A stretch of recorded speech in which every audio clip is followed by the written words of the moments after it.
What is up, party people? Welcome to the most bussin' and amazing podcast of all time. My name is Kendra Middleton, and as always, I am joined by my co-host, Sarah Griffin, who really made it here at the buzzer to record this week's episode. Sarah, I know we are obviously exhausted and overworked, but outside of that, how are we? I'm good, pretty good. You know, it was a bit of a buzzer beater here, but I sent, because I was finishing my Lacrosse Flash article, if you look at Slack right now, I sent it at exactly 5:30. That's so funny. I was just got everything together from there. So we're good. But we're also back to blonde. Yeah, thank fucking God. All right, well, that's good. I'm pretty good too. I can't complain. You know, I feel like it's hard to have a bad week when it's your birthday because everyone sucks your dick on your birthday. Yep. It's fucking awesome.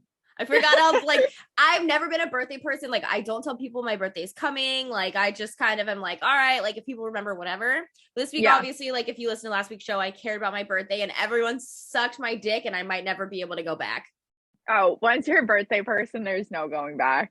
Good old fashioned dick sucking. Love to hear it. So, if you're new here, this show probably sounds outrageous to you so far, but it is.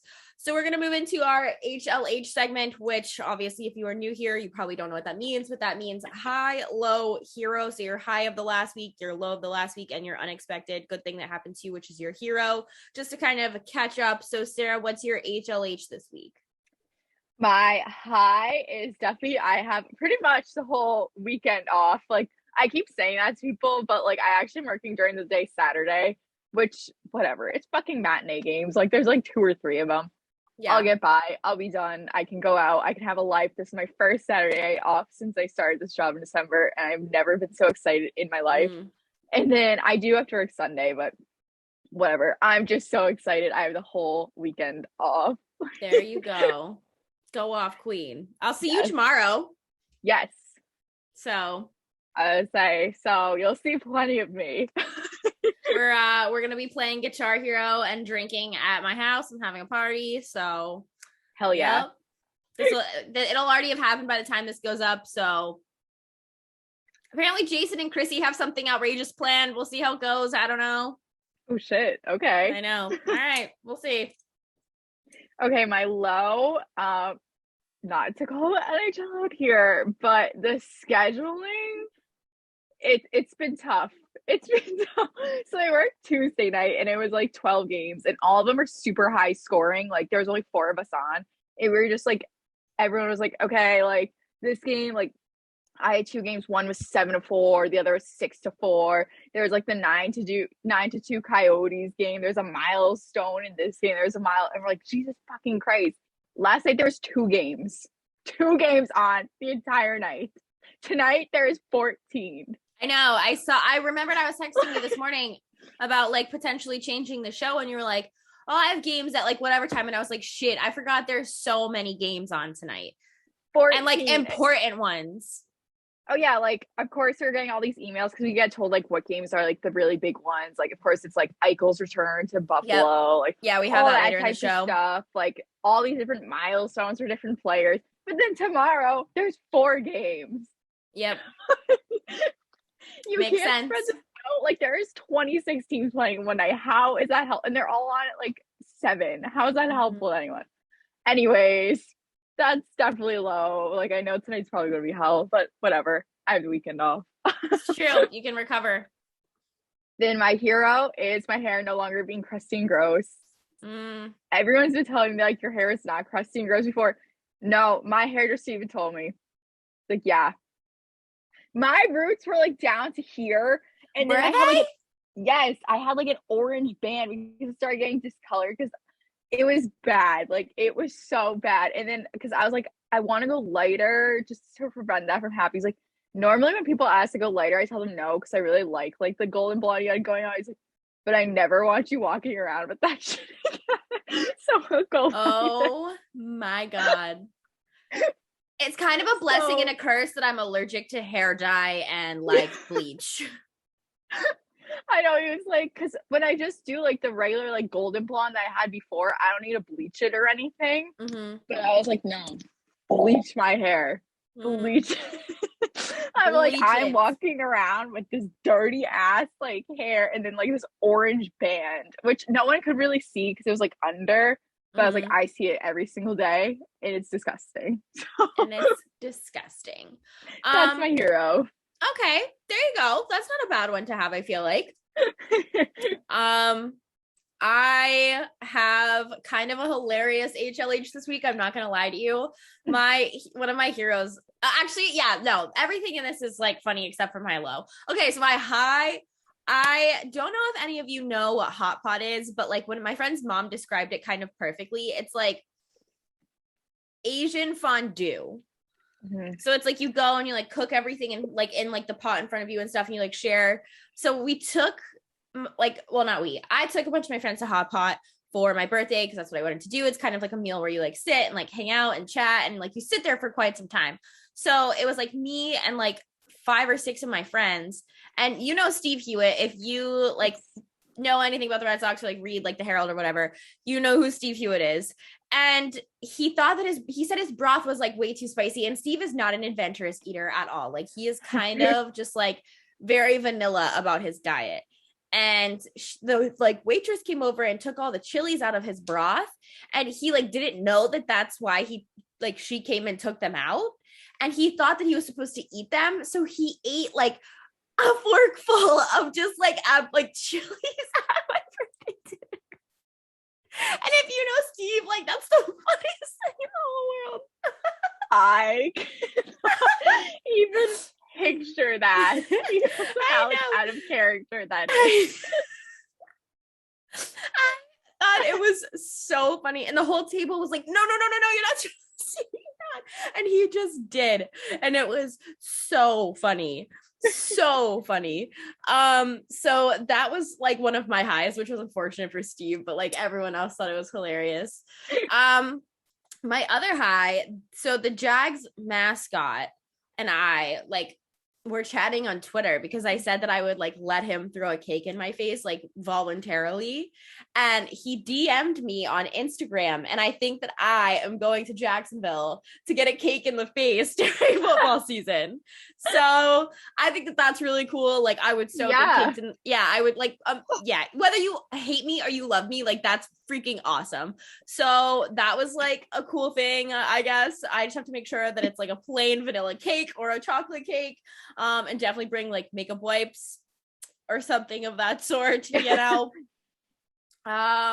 My low this week is I have this like weird tradition where like on birthdays the last few years I've gone and just put $20 in like a slot machine and go home, and I lost my $20 and didn't win anything. I actually think I paid the casino 10 cents technically, but you know, whatever. It's a tradition, and I feel like one of these birthdays the universe will be in my favor, so we will see. And then I have 2 heroes. One I feel like is a joint hero because we saw Josie Altidore's ass, which was awesome. So many people were like asking me how this happened on Twitter, and I was like, we were literally just standing there and he pulled his pants down. Like right in front of us. Like literally it just happened to be the perfect spot.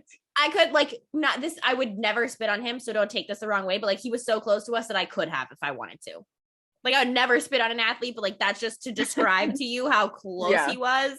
He was very close to us. So like, directly. Yep, I saw Josie Altidore's ass. And then, okay, here is the story of the week. So Sarah knows my friend Chrissy. She is a listener of the show. So shout out Chrissy. Hi, hell Chrissy. Yeah. My friend Chrissy is the definition of chaos. Like my favorite person in the whole world. But like if I had to use one word to describe her personality, it would be chaos. And so Chrissy's never had a boyfriend, like never, nothing. And she has been like seeing this guy, and she like he like asked if he could like see nudes of her or whatever, or like a video or something like that, I guess. Mm-hmm. And she like pretended to like take a video and rickrolled him. like turned like a video of her into like a 30-second Rickroll. Like it seemed like you were gonna get some action, and then like you go like 4 seconds into the video, and she just like attached that video on YouTube. And she should. And she just texts me. Fucking should. And she goes, "This is TMI. Sorry for like the semi-nude." And she just sends it to me. And I'm like clicking on it. She's like, "You have to watch it. Like, I'm sorry, but like you have to watch it." And so I like go to watch it. And then I just see the Rickroll. And I have never laughed so hard in my entire life. Like, that is so funny. So that was my other hero. Like, I have been laughing at that video for days now. Like, that's just it was freaking hilarious. So we obviously are called Saturdays and Seltzers, but we are both kind of shitheads this week, and neither of us are drinking seltzers. I am going to the gym and to run a bunch of errands for my party tomorrow after this, so I just downed a cappuccino, and Sarah is having her usual. Yes, I'm having my usual margarita. Even though she has sworn off tequila how many times now? Like every single, and like even this weekend I'm like, oh yeah, all weekend. Like Jordan's like, oh yeah, like 2 tequila shots. Yeah. And I know I'm gonna come on this show a week from now. I'm like, never I'm never drinking tequila again. And then the next week you're gonna have the same thing that you have right now. Or I we're gonna guarantee go out to next week I won't have like this as drink. I'll either have like water or Celsius or something, and I'll just like no more, and then it'll just go back to this. Yep. It's just so on brand at this point. So obviously I love that you put the trademark about spring training. Okay, I don't know. I'm looking at that. I must have actually hit a button. I don't know how that shows up. So obviously the big news as we are recording this is that baseball is back, but I have one comment before we kind of get into this conversation because we have no notes about it. We were not prepared at all. It literally happened. If we would have recorded the show when we like normally do, it wouldn't even been a part of this episode. So like maybe the universe is watching out for us for some reason right now. But I have one comment I want to make, and is bye Coach K. See you never. Tune in next week for our college hoops show with intern Tyler. I don't know if we're allowed to say March Madness. I know it's like trademarked. I don't know if it's just like print trademarked, or I think you could say March Madness. I don't know. But that is going to be our show next week. Intern Tyler is finally joining the show. So, yeah, fuck Duke. I mean, obviously they're still playing, but like he's not coming back, and I'm excited. His speech was way too fucking long if you watched it. And if you disagree, well, then you're probably a Duke fan. But like I said, lockout is over. Spring training starts. I think the news said that trades can officially be made as of 6 p.m. So maybe one of us, it's 6 till 6. Maybe one of us should pull up Twitter. I don't know. Like, do you think I had Passan's notification off because he got hacked earlier, but I turned them back on once I saw the lockout was over and that he was back in his account. So if he tweets all of them, which he usually does, then I'll get him on my phone. Okay. All right. So my question for you is, if, when there is a trade done tonight, do you think that that's suspicious of, maybe talking during this lockout, or does that mean anything to you if something is immediate? Like, obviously other leagues don't care, but like, is that like a, hey, have you been talking this entire time? That's sus, or is it just, it is what it is at this point? I'll be honest. If I see a trade happens immediately or trade free agent signing, whatever happens immediately as that like opens up, I won't think it's suspicious. I'll just be like, good for fucking you. Because if you're an owner of an MLB team and during this lockout, you're actually just sitting there twiddling your fucking thumbs this entire time, waiting for it to open up and be like, you're a pretty shitty owner. You're shitty at your job. Like, you weren't doing anything during this time. That's a spicy take from Sarah. I actually really appreciate that, because I expected you to be, and I'm not saying that like all the time you are PG, because you're not, but like usually your takes are pretty, PG. Sometimes you go after people, but the fact that you're like, no, you should have been cheating is fucking unreal. No, see, when it comes to like cheating in that sense and in other types, I'm like, you know what? The old saying, if you're not cheating, you're not trying. I I love this take from you. Like, no joke. Like, this is fucking, I'm so proud of you right now. Like, I am sweating. And it's not because I have my heater on. You can quote me on that. If you're not cheating, you're not trying. And I firmly believe that. Okay.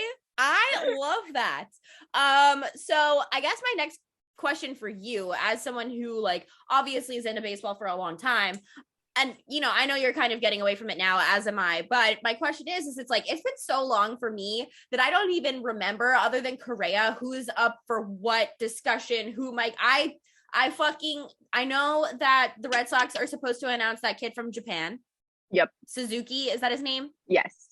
And Suzuki, other than that, I'm just kind of like, fuck if I know. I mean, the only other ones besides obviously Correa I'm looking to like see, like keep my eyes on, is Freddie Freeman. I'm interested as to where he's going to end up, if he goes back to the Braves or not. I hope he does, just because I do love Freddie Freeman, and like obviously anyone would love to have him on their team. I would love to see him in a bunch of different places. I just feel like he kind of embodies the Braves, and especially coming off their World Series win, I would like to see him stay there. I do agree with the embodiment. Yeah. He is the Braves to me. Him and Dansby Swanson. Exactly. Like when you think of the Braves, those are the first people I think of. Yeah. And he's been there forever. I'm trying to think of who the fuck else. I have like my Google Doc, like the spreadsheet I made with the free agent signings. I have not touched it in months, obviously. So I'm like, I don't even know who's on it at this point. Yeah, I was about to say, did Chipper Jones and Freddie Freeman play together? Is that how long he's been there? He's been there since 2000. Like maybe. It's definitely possible. Like that's nuts. Yeah, he's been there a long time, because he went through those like really rough years the Braves had too, where he was like the only guy they had that was good. The rest was a bunch of random nobodies for the most part. Yeah. Okay. So what do you have any wants, needs, expectations that you can remember that you like the Red Sox? I mean, obviously the bullpen is like a huge issue, but it's like, other than that, like, I mean, I don't think Freddie is an option for them. A lot of people have been like maybe talking about that happening, but like, I don't see that happening. I'll say my top priority for the Red Sox would be to trade either, my sister's gonna hate this answer, Dahlbeck, or what's his face? What's that kid's name? Duran. I'm not a big Duran person. I think we could upgrade there. Yeah. And I don't think he fits in the system right. I think he's a good player, and he's going to be a good player. And maybe 5-10 years from now, I'll come back and bite my words for saying we should trade that kid away. But I just don't think he fits in the system right now. Okay. I don't hate that take. For the Giants, think that we obviously need some catching depth with Buster Posey gone. Yeah. And we need a left-handed at bat. And then I would say after that, I think, I don't care who you are, maybe other than the Dodgers, you probably need help at pitching. You know what I mean?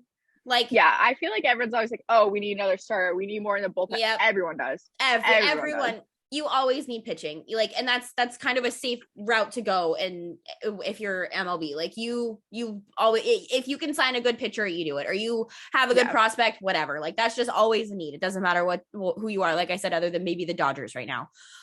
So for me, that those are sort of our biggest needs. Like I said, you always need pitching, but that depth at catcher is definitely a need, and a left-handed batter is also a need for me. It's just those are so hard to come by. You know what I mean? Yeah. So obviously, as things start to go down tonight, tomorrow, and the foreseeable future, and spring training kind of starts again, our MLB talk will be back as much as Sarah and I can tolerate it. But yeah, I really do think that baseball lost a fuck ton of fans through all of this. Oh yeah, they absolutely lost a lot of momentum that they had going. And it sucks, because now we're going to have all these floods of free agent signings and trades. And there's just going to be a lot of people that have lost interest over the course of the lockout. It was 99 days, I think exactly is what it was. Like look at us right now as like more casual fans now. Like we don't know who's available. We don't know like all like this hot stove news. Like obviously I follow a ton of people on baseball Twitter who have been like putting out like spreadsheets every single day, and they're like, this is where I'm projecting this person. This is the money. I'm like, I don't care. Yeah. I don't give a fuck.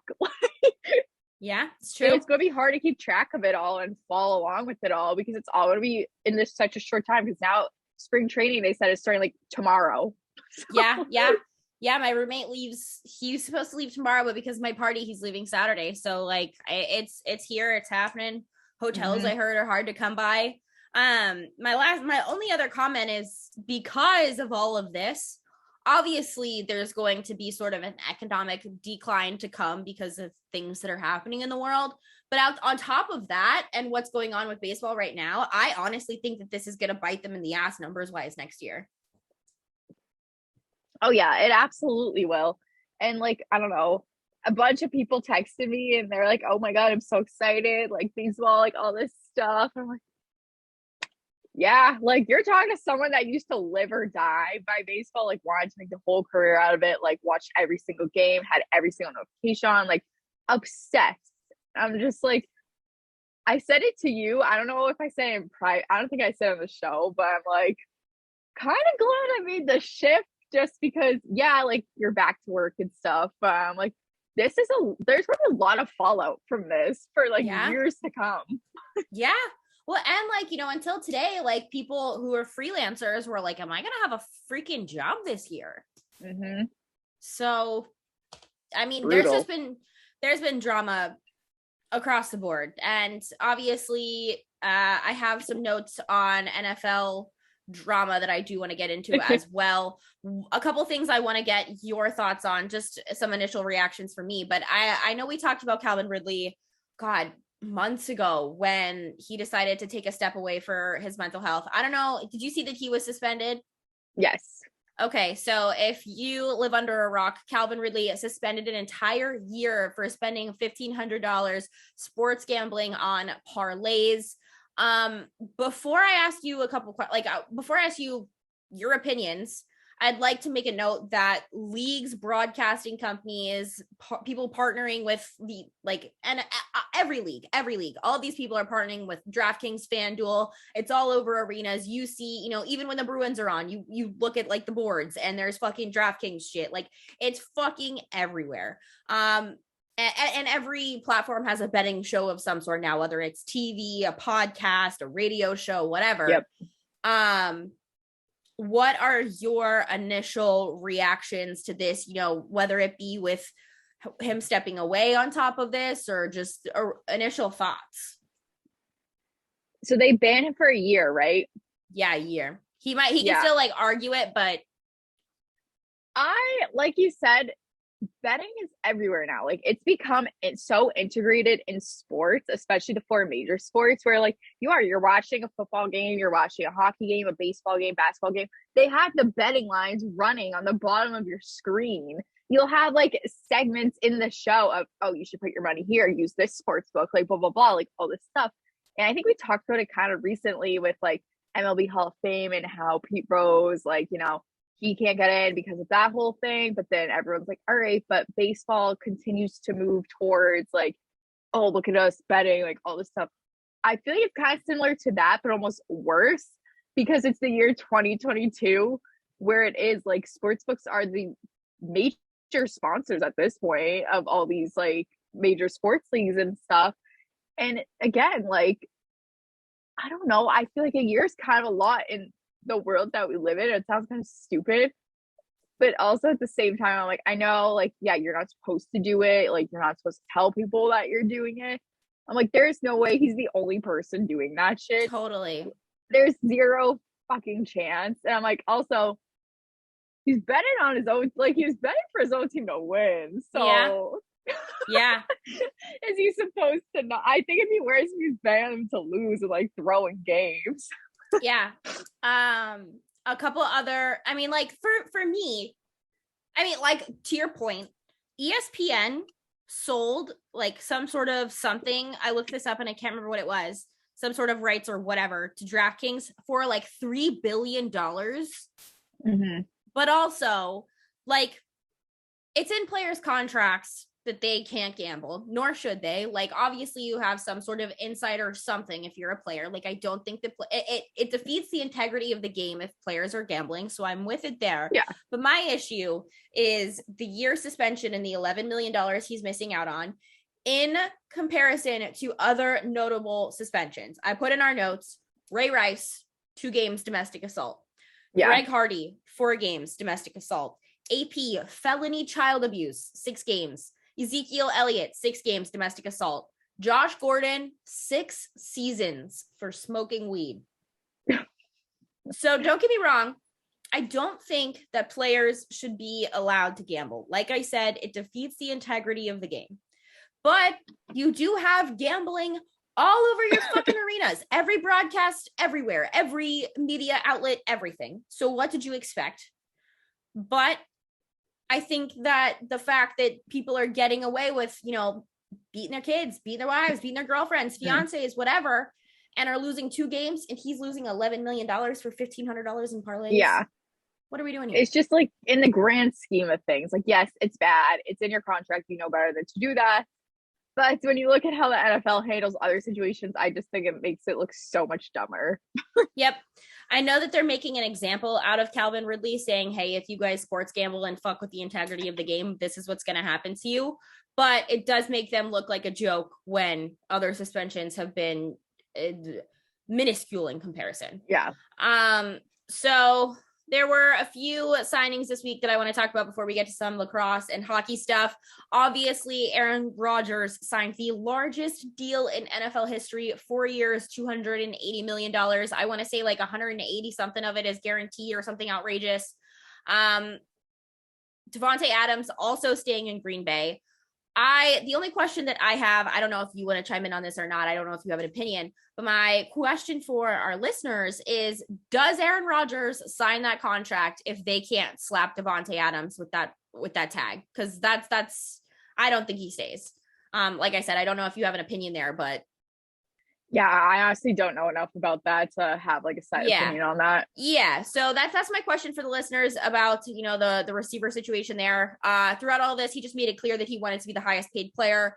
I think he does have to win another Super Bowl to sort of solidify his legacy. Otherwise, he's just been a drama king for no reason. I hate that it was reported by Pat McAfee because I hate Pat McAfee. I think he's a fucking loser who got lucky. And also, what is going on with Jordan Love now? Did they trade him? They put a lot of, you know, draft stock into him. So I'm curious to see what happens there. Other notable signings, Carson Wentz, Carson the Commander. I freaking hate that name so much. But yep, I don't know. Carson the Commander. I can't believe someone's paying $28 million. 2 people have paid $28 million a year for fucking Carson Wentz. I wanted to make note that some people are like, well, Carson Wentz is, you know, blah, blah, blah, because I made a tweet about Jimmy G possibly replacing him in the AFC South and like all of that stuff. And people are like, well, Carson Wentz is like way better than Jimmy G. I'm like, are you dumb? Carson Wentz sucks. Like, he's bad. And don't get me wrong, I think Jimmy Garoppolo is out of his prime. But holy shit, I would take Jimmy Garoppolo over Carson Wentz all fucking day. It kind of reminds me of that Nick Foles trade that the Jags had with Chicago. But yeah, Carson Wentz is just not an elite quarterback, and I can't believe that they're paying that much money for him. But Carson the Commander is kind of a sick nickname, I guess. That's the only opinion I have about it. Right before we got on, Khalil Mack to the Chargers. Don't know any details or anything about that. I just think it's insane that he's going to be sacking Derek Carr, his former quarterback. I want to talk about that division for a second because Russell Wilson is now a Denver Bronco. I got in a fight with a bunch of fucking Twitter nerds, and I should have told them all to listen to the show because I'm about to pop the fuck off on you losers for a minute. The details of this trade I want to start off with, because I tweeted that I thought that Seattle kind of won this trade, and I'm going to let you know why I believe that. The details of this trade: the Broncos get Russell Wilson, a 4th-round pick. Seattle gets Drew Lock, Shelby Harris, Noah Fant, 2 first-round picks, and in 2022 and 2023 second-round pick and a 5th-round pick. So many fucking picks. The Broncos obviously are now what people are saying Super Bowl ready. And I think that the league has kind of changed a bit because you see, I think the teams are doing one of two things. It's like you look at teams who like Tom Brady joining the Buccaneers and Matt Stafford joining the Rams. It's like you have these teams who are just an elite quarterback away. They're spending all of this money on all of these people at one time just to chase something. And it's like the Bucs did it and won a Super Bowl. The Rams did it and won a Super Bowl. And now obviously the Broncos are doing that. Like they have a lot of talent and they were an elite quarterback away. And that's great. I think that they do have a chance to potentially make a run next year. But the issue that I have with that is the division that they play in. It's like now you have Derek Carr, Justin Herbert, Mahomes, and Russell Wilson all in the same fucking division. Like you kind of eliminate your Super Bowl contention when that happens because like that's half of your fucking games against those three guys. Come on. Like that's insane. At least when fucking Tom Brady went to the NFC South, he's competing with the Falcons, the Saints, and the fucking Panthers. Like that at least makes fucking sense. And I'm going to continue on this. I'm not saying that Russell Wilson isn't an elite quarterback because in his prime, he absolutely is. What's so remarkable about Russell Wilson is that he is never injured. I think the first game he missed ever was this season for his finger injury. He's 33. And you know what? That is up there for a quarterback. And he's going to play. And you know what? I'm going to go ahead and say that I don't think that Russell Wilson is going to play until he's 40, like we've seen some of these other guys do. It's just not going to happen. So I do think Russell Wilson's elite. He's on the second leg of his career. He's getting put into that position now. And it's like now Seattle has a chance to sort of rebuild a little bit. Noah Fant will fit right into that team. DK, if they keep him, is also a weapon that you have. Obviously, Drew Lock's not the answer, but like if you have some decent people to throw to, like they're not going to be tanking. And I just want to put out there, because my last point that I want to make about all of this is sometimes you have to rebuild, and that's okay. Look at the fucking Bengals 2 years ago. You know what I mean? And now they're playing in a Super Bowl. That's the other route that teams are seeming to take these days. And I think that Jacksonville could be close to doing that. But it's like, sometimes you have to rebuild. That's okay. Look at all these fucking picks. It wasn't going to work for Russell Wilson in Seattle. Pete Carroll's almost gone. He's like 71 years old. And I really want to get over this mindset of just because you're trading the best player in the situation doesn't mean that you win the trade. Okay, just because that's the biggest name and that's what people are going to talk about, you have to kind of be smart enough to read into this shit sometimes. And some of you fucking Twitter nerds obviously don't. So that's my mic drop there. So I'm going to tell all of you losers to come listen to this segment of the show, or maybe I'll put it on TikTok and just say fuck it, but whatever. That was my rant. Did you see the news about JC Jackson? I don't know if you followed this at all. No. Patriots had the option to secure JC Jackson, and he is now headed to free agency. A lot of people have been critical of the Patriots and Bill Belichick and the media. My question for you, as our Pats fan on the show, if Bill doesn't have a decent playoff run this year with all of this crazy stuff that people are kind of talking about, the fact that they don't think that he's going to be able to spend any money in this free agency period, the fact that the people that they did throw all of this money at didn't really work out other than Hunter Henry, and you kind of didn't solidify any of your defense or your tackle, and now you're kind of wasting Mac Jones' cheap rookie deal. If they don't make a decent playoff run this year with, whatever, maybe some of these kids will turn around, they'll have a decent draft, whatever. Does Kraft give him another year after next, or do they part ways?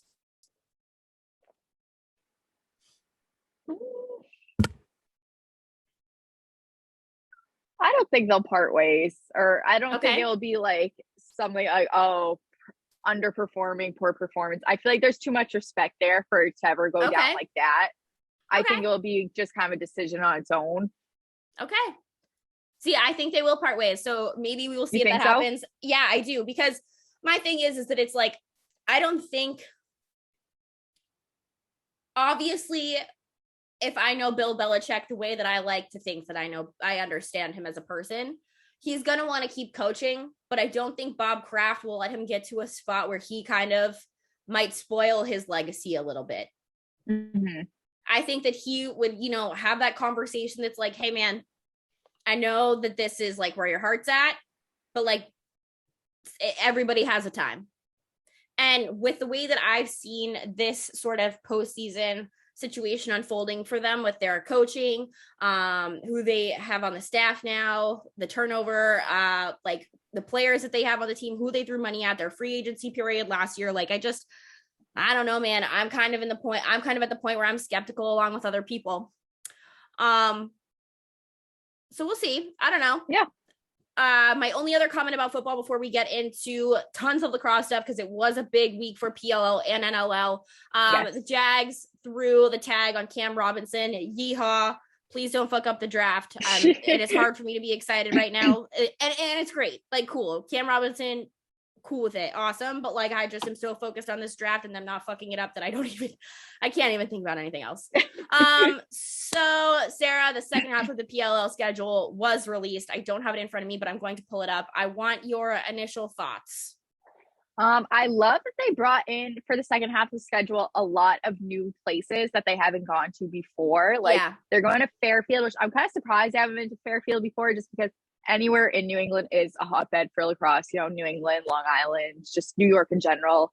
Mm-hmm. So I'm excited if they're coming to Fairfield. I'm sure they're going to have an amazing turnout there just due to the amount of lacrosse fans there are in Connecticut. They're going to Dallas, which should be super exciting. They've never been there. Yeah. Seattle, I think, was the most exciting one they had on there. Yep, that's what I'm excited about. I don't know what the lacrosse scene looks like out in Washington, I will admit. But like Mackie said, I didn't like think about this. So obviously Mackie's on the West Coast, Canada, out in Victoria. What I was just going to say. So many people, because obviously we know Canada itself is just a hotbed for lacrosse. Then you have all those people on the Western side that have not been able to go to PL games because most of them happen on the Eastern Coast. So even if you don't have a huge lacrosse scene in Washington state itself, which again, I personally don't know enough about what their lacrosse scene is there, that who knows, maybe they do and I just don't know it. But then you have that opportunity now for those people. They're all going to pour in there. Like I know Mackie said her family's planning on going to those games. Oh my God, yeah. So I think that would be huge. I think we have to go to Seattle. I really, really want to go to Seattle. I think no matter what, we kind of just we're solidifying. We're going to Seattle. Yeah, that's Mackie meetup. Oh, it's so weird that I've never met Mackie. Never. Mackie meetup, baby. Yes. I think it has to happen. The whole Jenner fam, because they're just lacrosse royalty at this point. I know. But it's so funny because that was going to be my first comment too, is that Seattle, and it's I feel like that's the popular, not popular, populated spot of Canada. That coastline up there. I feel like there's so many people that live there. They have probably a huge audience, super smart on the PLL's part to kind of put something up in the Northwest. Is that what it is? Northwest? Yeah, Pacific Northwest. Yeah, we're geography girls. We get it. So yeah, I think that's smart. My only other thoughts are I love Boston Twice. Obviously, They did that for us. I will say, because I was of course, I'm super excited. The All-Star game's coming to us, but I was fuck, I want not that the All-Star game is an actual PLL event, but I'm I want games. So that we get the first round of playoffs is super exciting. I know they didn't do it for us, but I'm gonna tell people they did. Oh no, they did. They did. And and then Philly for the championship. Yes. So I think that we get to go eat more food in Philly, but we're actually going to fucking Waffle House this time. I would say I need a redemption from What? No, can you remember the strippers this time? Yeah, I would say I am not I'll get drunk. I am not getting an inch of drunk. I'm gonna remember it this time, and it's no tequila shots at 11 a.m. Sold. I did Sarah dirty. Literally, hour. Yeah. I made Sarah start taking shots at 11 a.m. And I don't think I stopped taking shots until 11 at night. That is generous. So yeah, those are my thoughts about the schedule. I like that there's Boston Twice. Like I said, it's for us. Yeah. So yeah, what's going on with the NLL? What are your thoughts? Well, one other thing just regarding the PLL. the Cannons, everyone here knows, if you aren't a listener, or if this is your first time, I am a Cannons fan. I talked about this with Mackie. She was like, that's the biggest Boston homer move, to pick the team that used to be in the ML as a Boston team. And then you're just like, yeah, I'll be a Cannons fan. And they're like first year in the league.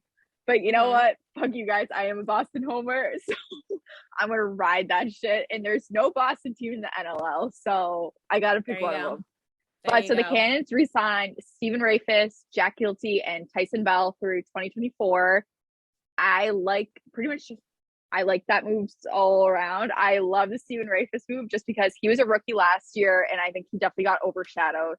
Just like we're seeing the NLL with Reed Bowering, got overshadowed by Jeff Teat, because Jeff Teat did end up winning Rookie of the Year for PLL, which I had no problem with. But Stephen Rafis was amazing. He played at Syracuse. I know we have a few Syracuse listeners on here. So if you're looking to get in the PLL and you maybe follow college lacrosse a little bit, or just like you're like, oh, Syracuse alum, there's a lot of them in the league, but pick Stephen Rafis so you're a Cannons fan. It's not just me.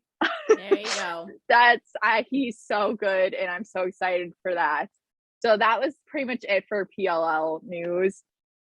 NLL, there was a lot going on. Just starting off with, so a couple weeks ago, Nick Segowitz was the commissioner of the NLL. He said that he was leaving. He's been there since 2000. I think it was 2015. Obviously, I think he had a very successful tenure as commissioner. Me and Mackie talked about this. Like, he got the ESPN deal, the TSN deal. Like, the NLL has just been on the ups over the last couple years. Like, he's done a really good job, I think. And now he's the CBO of the Coyotes. So lucky him. He gets to deal with the whole rebuild of the Coyotes. All the power to him. Fuck that job. That sounds terrible. But so then Jessica Berman, who was the associate deputy commissioner, stepped in as like kind of interim role. And everyone just kind of assumed like, okay, like she's going to be the next commissioner. Like, she's been there long enough. She knows what she's doing. She's super involved. And she is the definition of a girl boss. I fucking love her. And it was announced that she is now the commissioner of the National Women's Soccer League. So she's going to stay with the NLL through April, and then she's moving on to a new role. As much as I really, really wanted her to be commissioner of the NLL, I think that is like an insane opportunity, and there is no way that she could have turned that down. Like, that's so fucking sick. Like, good for her. Commissioner of the NWSL, like, and I know she's super into like women's sports too, and to have her as the face of that league is going to be so good for them. 100%. So that was big news coming out of like the front office and the high ups there at the NLL. We'll see how the whole search goes off. I mean, obviously I haven't heard any names thrown around. Why would you? It's not really something you should be doing in the middle of the season. Like, as you approach playoffs, it's kind of a distraction. So that's that. Other than that, there was a couple, I wrote about this in my Team of the Week article. There's 2 feel-good stories last weekend. We touched on it, I think, briefly last week. Dan Lomas returned to the Riptide last weekend in his first game since he had a ruptured Achilles, which that just sounds so fucking painful. Yeah. I was like reading an article and he was describing it. I had to click out of the article. I was like, I don't do well with this type of stuff. So I just clicked out of it. Yeah. So he went down in July 2021. He just came back. I know he said like he's had this date circled on his calendar, this March 5th game. He's like, that's going to be my return. That's when I'm going to make my comeback. And like doctors told him it's more likely going to be a year of recovery. Like, and I touched on it more in my Team of the Week article, like when it's more in depth. So everyone should read it so you get a better idea. I'm not going to give stuff away here. Not for free, baby. Yeah, I would say you got to give me the fucking views. But he did make his return. He had 4 goals. He scored the first goal of the game for both teams. He had the Riptide. They didn't win the game, but he led both teams to goals. So that's a fucking sick return. His whole Rips. His whole all my homies love the Rips. I'm like, that's such a good feel-good story. Like, I love that. That is a feel-good story. Super exciting for them. And definitely, obviously, for him. And then another feel-good story, Halifax Thunderbirds. So they have Warren Hill, who is their primary goaltender. He's had an insane year so far. Like, just so fucking good. And so, like, obviously, I'm sure as you've seen NL goaltenders, like, unless you're like posting up an egg up in the net, like, you're not going to see much of the backups in that sense. Yeah. So Aaron Bold, he played for the Vancouver Warriors in the 2019-2022 season, and they released him mid-season, and he never re-signed anywhere. Like, he's like a very well-respected veteran goaltender, like has had a lot of success, like has won a cup, like all this stuff. And he didn't get re-signed anywhere in the middle of the season. And then obviously COVID happened, ended their season. And he just signed with the Halifax Thunderbirds right before training camp opened up. And it was like, okay, he's the backup, but like, how much is he going to see? And like, he's just gone through a lot of shit, like, yeah, on and off. So it was super exciting. He got the start, like, he got to go in the net. No one really knew what to expect. He hasn't played in, I think it was 785 days since he last played.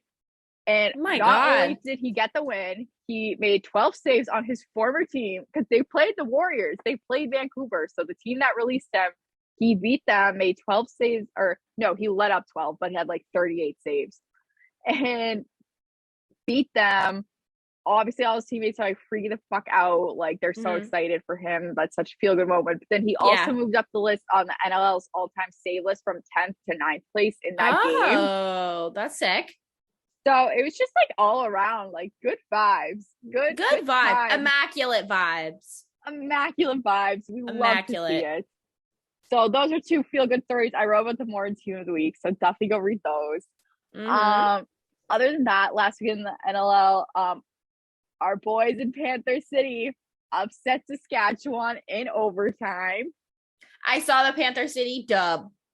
That's right. We fucking love to see it. We love Panther City. We love the Riptide. And it's okay because they're in two different divisions, so it doesn't conflict.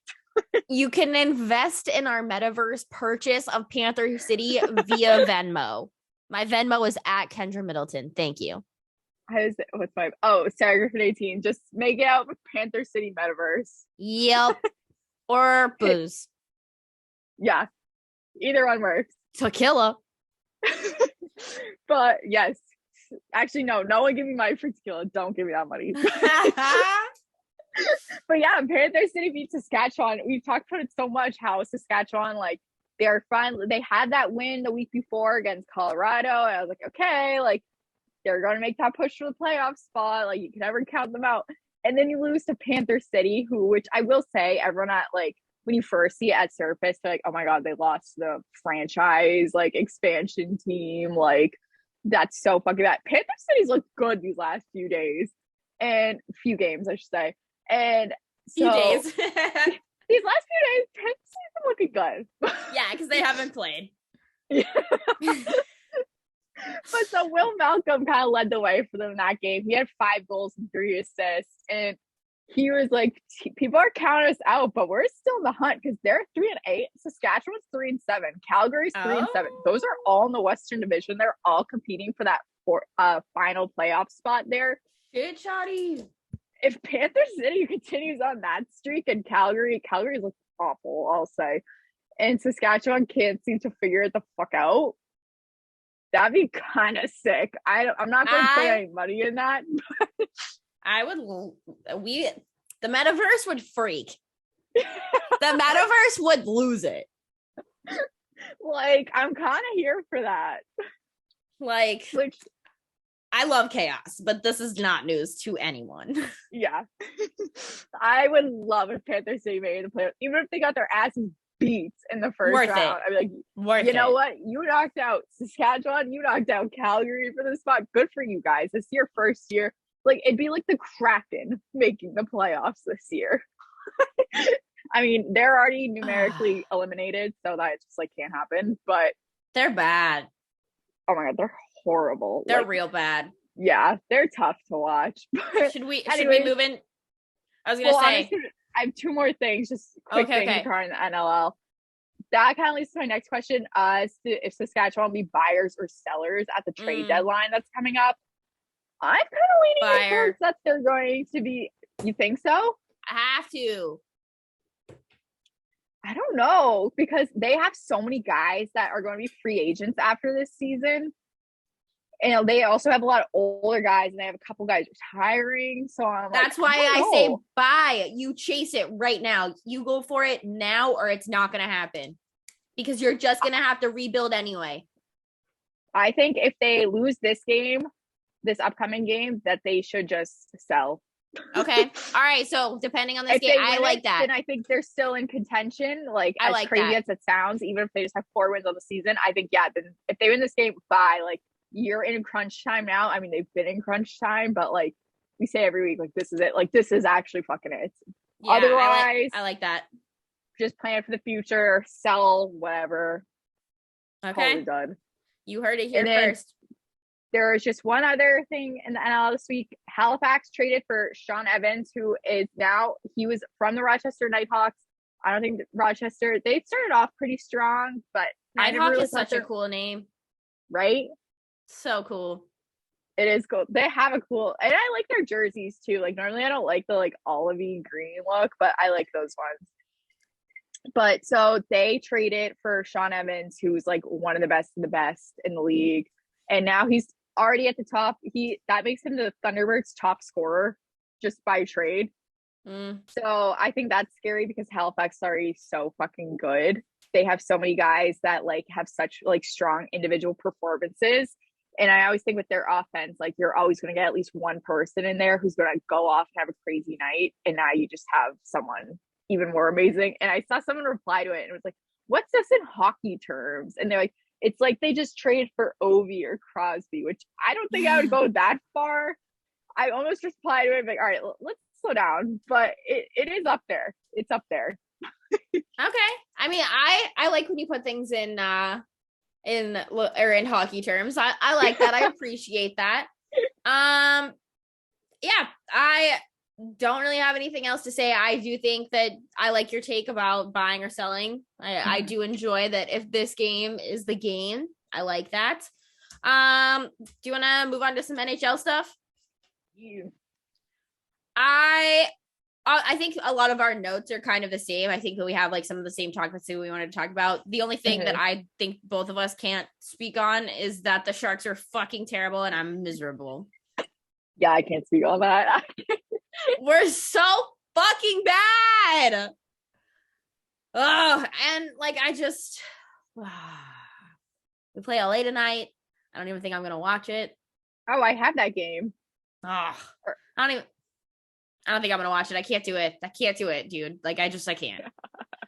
I'm miserable. They just grabbed some goalie from, I think, Edmonton, which cool. I don't know. I'm over this season. I'm over it. I need another team. I don't blame you. Yeah, I don't blame you. I wanted to talk about Craig Smith because he's just good at everything. He's sexy and he's really good at hockey and he's on a ripper and it's been kind of fun. Well, I love it because there was like that lull that he had going and people like Craig Smith, like, trade him away. He's so useless at this point, like, blah, blah, blah. And I'm like, okay, when he was on the top line, like, I think he looked a lot better just because you are playing with Bergeron and Marchand. Again, easy to look good.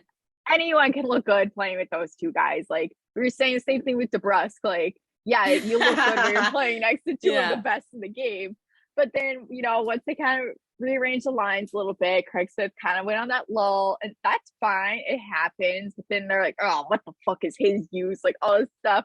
And he was starting to get a lot of hate, and then he just has gone on this heater.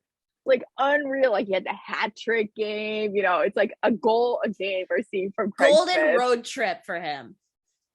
That whole road trip was just like so good for so many reasons. Like, they did so well. And then, yeah, you just have Craig Smith kind of lead the charge there on that. And it was amazing. I loved it. I think all Bruins fans loved it. Like, if you go on, what was it, like a 5-6 game road trip and you drop one, like, come on. Yeah. Yeah, no, that was a really good road trip for them. So we're talking about Jake DeBrusk. Any hunch on anything happening with him? I haven't heard shit, but he's got to be going, right? Like, there's like, what, 6 days left? No, today's the 10th. It ends the 21st. March 21st, yeah. Yeah. I mean, you would have to think he's going. Like, there's no way, like, at this point, again, especially because after his agent came out like 2 weeks ago, like, no, he still wants to be traded. Like, I know he's on this heater. He wants to be traded.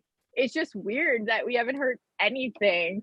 And with the Bruins, like I've heard stuff like, oh, they're in talks with this, like blah blah blah. Like I haven't seen Jacob Russ say, and again, I'm just assuming he is going to be moved because otherwise that's just like a big misfire out of that whole front office if he's still here. As much as I personally would love for him to stay here, I don't think that's definitely not beneficial for him. And I think it's just a bad look for the organization considering this trade has been out since the beginning of December. But yeah, I haven't heard a single fucking word. Yeah, like the last, like, I don't even want to say credible rumor that I heard because I don't really think it is credible. It was a Blues like insider, but that was the last I heard was like maybe a package deal for him and Zach. But like I have not heard anything since then. But I do want to say, Mia, if you still want to hang out with us, if Jake gets traded, we're still here for you, Boston Queen. right now. She posted an Instagram story yesterday, and I almost responded because she responded to my story yesterday. I was like, oh my god, like, do you want to be friends, Sarah? Do not fuck this up for us. Say hi. I don't want to be creepy, but like she responded to my selfie that I posted. Like, oh my god, you think Sarah? She wants to be our best friend. I don't know, like, you got me convinced because she responded and I looked at her story. It was just like the ocean, but tagged Boston. And then like last night she posted a story with Jake and I'm like, what? Like, where are you guys? No, you just got to be like, so can we get a Bev? Let's like be homies. Cause I don't give a fuck that you're dating Jake DeBrusque. I just think you're cool. Oh, I couldn't give a less of a fuck about Jake DeBrusque. But right? No offense to him. Yeah. She's just an icon. They're a dime a dozen. Hockey players, dime a dozen. She just seems fucking cool as hell, and she's super smart and like awesome. I'm like, yeah. Plus, she's from Edmonton. She's visiting fucking Boston. Like, what the hell's going on here? So, yeah, open invite. Yeah. We talked earlier in the show about Jack Eichel's return to Buffalo. There has been so much fucking drama surrounding this. Like, I feel like this. I wanted to be home to watch this game, but now I'm gonna go watch it on the treadmill, I think. Or I really want to see, here's my dilemma. And this is just me going off on a rant for a second. We recorded a little late today, which is cool. I got a lot of shit done, but now I haven't gone to the gym today. And I'm like in between, like I've been on like a good like workout binge, but also like I want to stay in and watch this game and like maybe get work done. But also I have a ton of errands to run for this party tomorrow and I want to go to the gym. So do I do it tomorrow before the party after my press conference for hockey playoffs? Or do I do it tonight? It's just I do it tomorrow. Okay. All right. I'm staying in tonight. There's my answer. I'm going to watch the Sabres and stream and do laundry. Perfect. Sarah made up my mind for me. Anyways, what are your expectations for this return? I think that it is going to be a bloodbath for Vegas. Yeah. I think I agree with you. I think a lot of people are like, oh, it's going to be a blowout. It's the fucking Sabres. They suck. They know how much is riding on this game. And I know, like, yeah, the Sabres are the Sabres. The Golden Knights also haven't looked that great. Yeah. Like, they're starting to gain some fire again. And, like, now, like, because they had a slow start even once Eichel came back and it was into their lineup. And now it seems like they're starting to figure things out because it is, like, it doesn't matter how good a player is. You still have to find that spot for them in your lineup. And, like, so you have to find the connection, and that takes time. And I get that. Yep. But I think just because there is so much riding on this game, even if it is like, oh, it's just Buffalo against Vegas, like what the fuck do these two teams like have any beef with each other? But it is like there's so many narratives floating around it. I'd be very surprised if it's not a close game. I do think Vegas will pull off the win just because it is Buffalo. I guess we do have to take that into account. But I don't think it's going to be an easy win for them. See, I'm kind of on the opposite side. We're disagreeing a lot today. Look at us.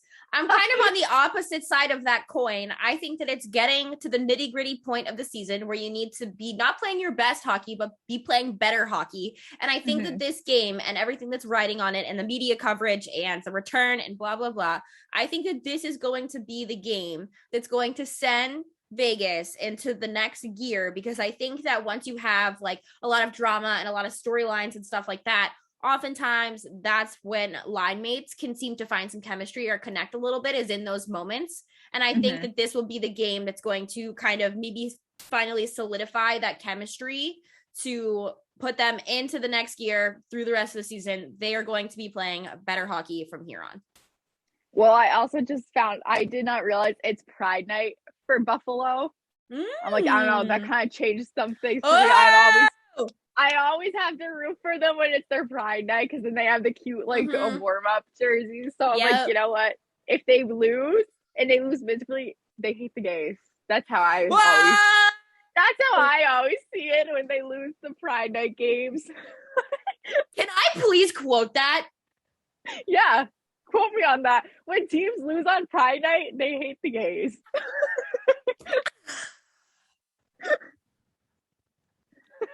That is the funniest thing. Sarah is on a heater today. This is the Sarah Griffin episode. I feel like Sarah just took a tequila shot and ripped her bra off and is like waving it around the fucking bar. I'm not even kidding. That's how I feel. I'm in my weekend mindset already. Yes, Sarah is ready to. Is Blackout Sarah making an appearance at my party tomorrow? Let's fucking go! Honestly, 1,000%. This is my favorite episode we've ever recorded. Like, I'm not kidding. This is it. This is my favorite.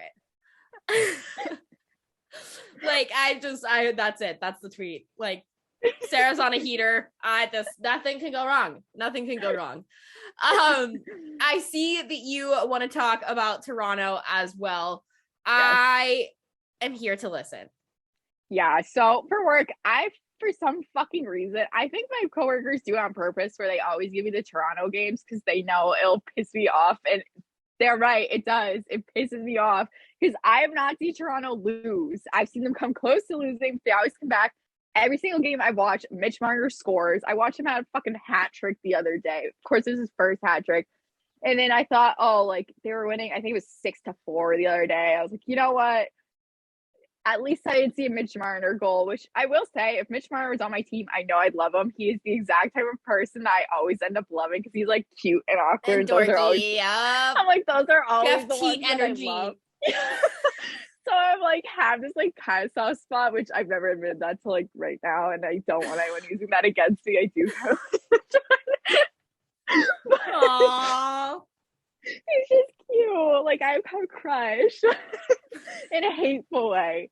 But yeah, and then of course he like scored the last fucking. I was like, fuck you, Mitch Marner. Fuck the Maple Leafs. The top line's so good. They have him, Austin Matthews, just ridiculous. Like, but also sup, daddy. Austin Matthews is so good. I'm like, fuck you, dude. He's piss filthy. off. Are you fucking kidding me? Like, and then bunting out of nowhere, so fucking good. I'm like, I don't even know who this guy was till this season. I'm like, God damn it. And I will say, like, I still don't think, like, Toronto always overhypes themselves and then falls flat on their face. I do think that they're not going to win the fucking Stanley Cup. No. But they could make it past the first round, maybe. Okay. I don't know. I would put stock into it just because, historically speaking, that would be a stupid fucking investment. That's true. I don't know. They've kind of pissed me off. Their top line's really good. They might be the best in hockey right now. That top line. I don't hate that take. Yeah, I don't hate that take. I feel like that is a very valid statement. Speaking of good offense, the Coyotes, I have read so many fucking headlines about out of nowhere, dude. Nowhere. Their offense, Toronto has the best top line hockey right now. Arizona, I saw someone else say this. I don't think it's a hot take. They have the hottest offense at the moment, without a doubt. And I would like to bring it all back to one person, Mr. Nick Ritchie. Okay. Ever since he got there, they've been on the up and ups. And I know people don't like Nick Ritchie. They're like, this guy is a waste of space. I love that. I love Nick Ritchie. I think he's goofy as hell. When he won the 7th player award for the Bruins last year, like, this is the greatest moment of my life because this guy's so fucking goofy. And then he had some like interview. The Coyotes were trying to like get to know him, do like a social thing. They asked him what his what's your guilty pleasure? And he said the Rocky movies, and then just like ranked them. Like, okay, I don't think we know what a guilty pleasure is. That's just your favorite movie. Okay. And then they're like, do you have any like pregame suspicions? He's like, I always take a nap the day of. not a suspicion, but all right, I'll keep it rolling. That's Okay. he's so fascinating to me. And Okay. I like to credit all their success to him, even though Love it. he plays probably a pretty minor role in it. This is a really stupid reason to cheer for teams, but I feel like I often find myself cheering for hockey teams that like shouldn't, that like teams that are in places that don't have cold weather but have hockey teams. And it's like hockey teams like in Arizona, like Carolina's really not that cold. If I didn't hate Andrei Svechnikov so much, I would cheer for them. But like teams like that, like in Texas, like the Stars, like any team that just like should not have like hockey, I cheer for those people because as a Floridian, I'm like, yes. Well, now even more so that next year they're gonna be playing fucking ASU with like 5,000 fans. I'm like, that's so embarrassing. I am obsessed with that. And not to call out the NHL. Hopefully, no one like actually listens to it up there. Stop listening. Pretend I didn't say that. They aired something. Had the Coyotes game a couple weeks ago, and they were talking about it. And they're interviewing fans just like before the game, like, "Oh, what's your thoughts of us moving to this arena?" And they only put people that had good opinion, like had a good thought on it. I'm like, I guarantee you, for these 3 people, like, yeah, like I'm excited. Imagine how many, what the fuck are you doing? This is so embarrassing that there were, that they couldn't show. Yeah, it's true. That's true. So as we move into our segments to close out the show, our pop culture shit of the week, I have none other. We talk about the Kardashians all the time, but I feel like if they earn it. Did you see this? The clip of Kim Kardashian. So if so Kim Kardashian this week told working class Americans to get off their asses and work, which I think is rich. Like Kim, we've said this before, like we're not like huge Kardashian people. Like, yeah, we keep up with them because like it's just that's pop culture. Like we're, Gen Z, like that just, it is what it is. Yeah. But it's like, I actually hate her for this. Like that is so disgusting to say, as if you weren't born into a rich family in Beverly Hills. I know. It's so easy for her to say, and I get it. Like, okay, she's working towards like her law degree, or to be a lawyer. I guess she already has her law degree, I would think. All this stuff. Like, I do think she has become like a good self-made person, but you still had such a nice head start on the fact that you were born into a rich family. Mm-hmm. Your dad fucking represent OJ. Yep. Then add on to the fact your family's already rich anyways because your dad's a successful lawyer. And then this whole sex tape thing. Yep. And it was with another celebrity. Like, okay, not a lot of us had that like millions dollars head start. Yeah. So I'm sorry if we would like a break once in a while. Well, it's not even that. Like the working class, I would love to see Kim Kardashian walk into, like, have to work at McDonald's for a day. I put this in our show notes. There was a quote from a confirmed former Kardashian employee saying how she used to work for the family and was paid so little working nights and weekends she could only afford 99-cent store groceries and had to call out of work a few times because she couldn't afford gas to get to work. And she was reprimanded for this and reprimanded also for freelancing on the side to make ends meet. Well, first of all, that's fucking terrible. But I was talking about this with my friend earlier, and I was like, any of us can make a fucking sex tape, okay? Yep. Any of us can make a sex tape. You're not special, sweetie. The Kardashians could not do any normal person job. Like, they are so farly disconnected from that world that they would not know what the hell they're doing. Yep. I saw a tweet today that said maybe she's referring to her brother. So that would be fair. That'd be pretty fair. Rob, get off your ass. So there's that. What is your pop culture shit of the week? It's not even much of a big thing. I know I sent you this, one of his TikToks. Everyone here knows I love Greg Grifo. I'm obsessed with him. I have relentlessly messaged him on Instagram, and now he's on TikTok. Mm-hmm. And I, instead of relentlessly messaging him, I just relentlessly comment on everything. And like I forgot that like people always see what you comment on these things. And like when my friends sent it to me, they're like, you need to relax. Like the least you could fucking do is like my comment. Like my comment, bitch. I'm like, I don't care if you see it. I'm not like, hey, like come over. Like I'm just like, love this. Like, sup, baby, take me out to dinner. yeah, I'm like, I'm saying the most generic shit. Like I'm watching these videos and giving my commentary. You can't even fucking like it, so I at least bump up to the top so we maybe sees it. Even if you don't know Sarah Griffin, you know Sarah Griffin is not saying anything outrageously horny on the TL. No, I would never say any of that outward. Never. Like, for the public to see. Never. In private, we don't know. I'm kidding. I don't message Gregor about anything creepy.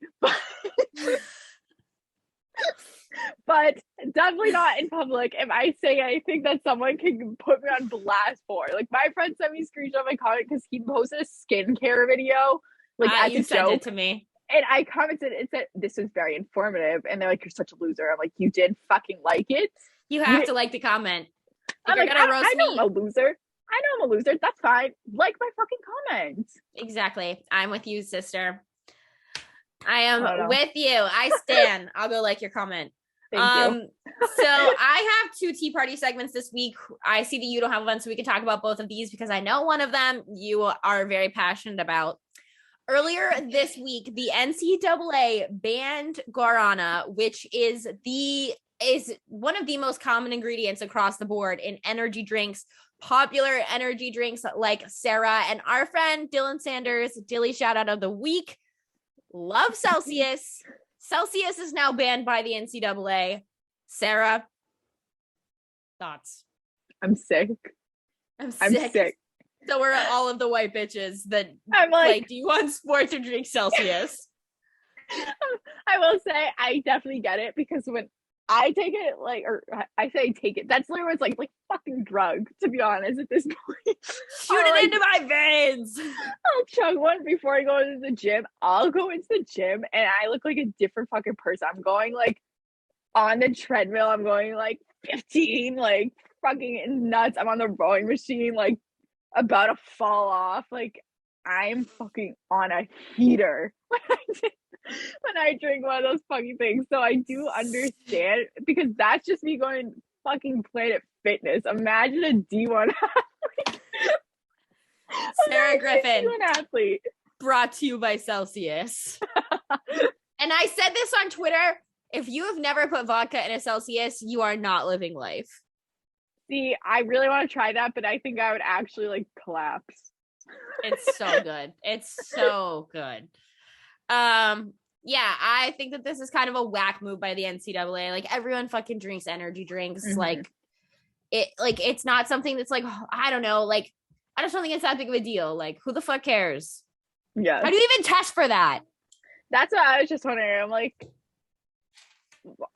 I don't get that. Like if it was like a fucking like drug you're shooting up, yeah, like test for that. It's an energy drink. Like you cannot do that. People like, have been drinking energy drinks in sports for like a decade. That's just a weird thing to try and control people. I don't know how you even test for that. So I wonder if it's in pre-workout because pre-workout and energy drinks have the same amount of caffeine.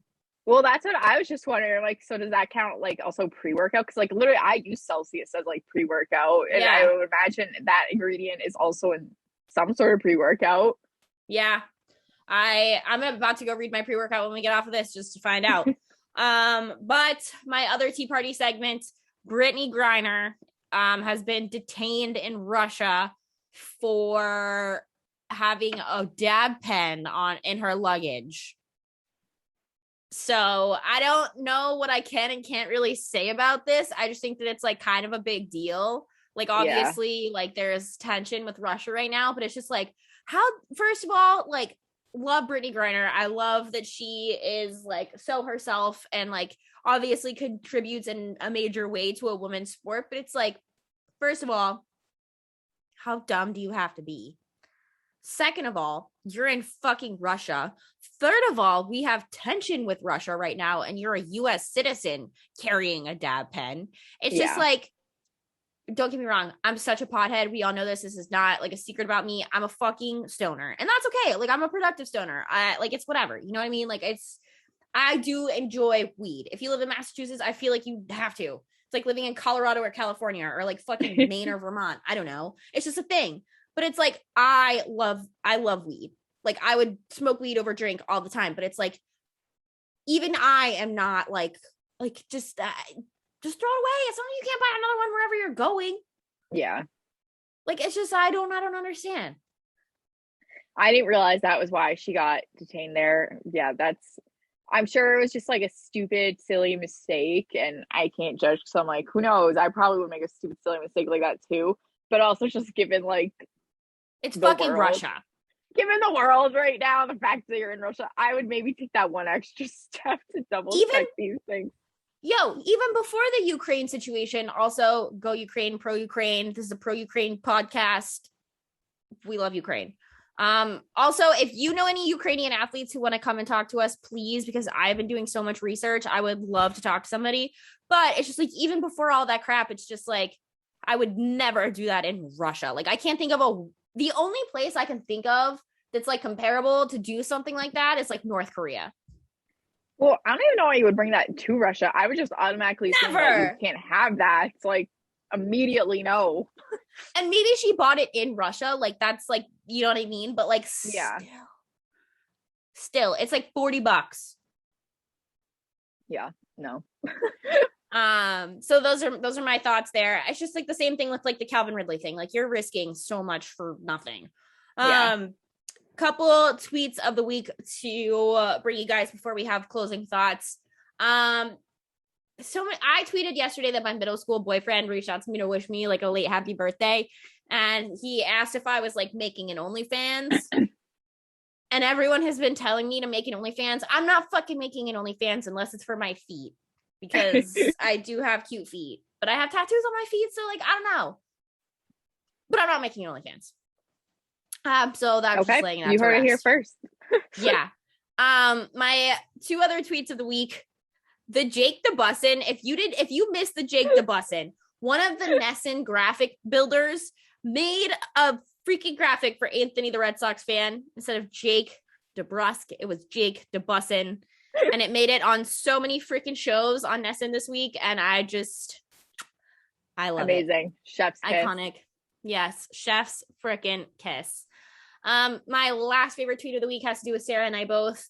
You tweeted a picture of us tweeting about Jeff Teat literally 1 second apart, and the tweets were almost identical.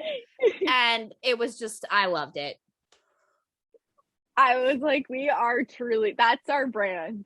That's just a big part of our brand. The fact that we both saw that tweet and we were like, Jeff Teat, like fucking feral animals. Yours said 45 seconds. Or no, mine said 45 seconds and yours said 46 seconds. And I was just like, yeah, this is it. That is it. Do you have any tweets of the week? Well, one has to do with just the Jeff Teat thing. I think I texted you this yesterday.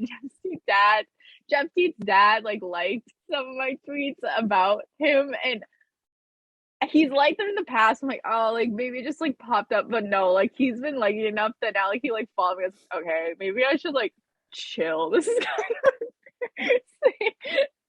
I'm like, oh shit. So that kind of gave me scared yesterday when I got that follow. Does this mean that I can't relentlessly tweet calling the PLL All-Star Game the Teat Retreat?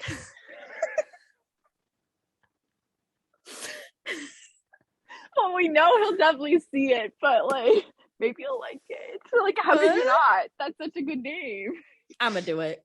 Yeah, screw it. I'm gonna do it. My other tweet of the week was I tweeted to Dylan my Celsius check, and it was me holding it, and I do have smaller hands. I will admit, I have smaller hands. I forgot about this. It like blew up because I was like, what the fuck? Because the Celsius can look like gigantic. And I don't think it wasn't just my hands. It was also the angle. I swear. Like, I do have small hands. I understand that because I was like, what the fuck? Like, what? I thought you were holding a 40. So many people were like, blah, blah, blah. But then it turned into like, it got creepy. I know. I saw some girl who was like, guys with small hands are like fiending over Sarah right now. And I was like, no. I got a like Instagram message and someone was like, hey, like your hands look pretty tiny. Like, do you want to hang out sometime? I was like, like I have to show you. Leave me alone. What this reminds me of, and this is so inappropriate, but it's just how I feel.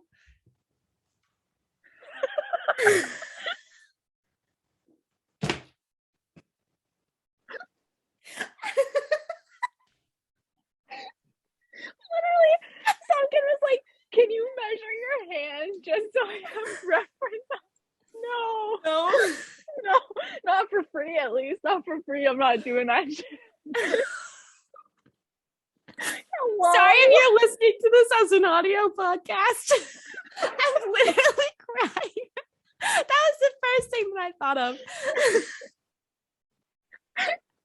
And now since then, I refuse. I was posting pictures like with my hands in it, holding selfies kids. I have never putting my hands in a picture ever.